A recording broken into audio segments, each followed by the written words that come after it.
customer displays for KORONA POS is a highly customizable feature that we would like to highlight. You can have a number of customer displays set up in the KORONA Studio back office so that you can switch between them whenever you would like. Let's go ahead and hit New in the top left.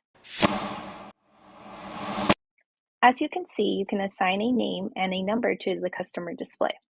But most importantly, you'll see all of these layouts on the right-hand side and all of these configuration steps at the bottom. Some of our KORONA POS hardware systems already have an attached customer display on the back side of the cashier-facing screen.